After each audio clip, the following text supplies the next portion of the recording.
Құрметті Нұрболат Ямаха YouTube каналына жазылушылар. Қазіргі уақытта сіздердің назарларыңызға менің ұсынатын әнім Дара деп аталады. Ол әнді сіздер білесіздер.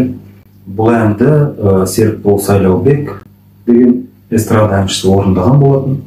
Ендеше соны Ямаханың орындауында жанды дауыста қабыл алыңыздар.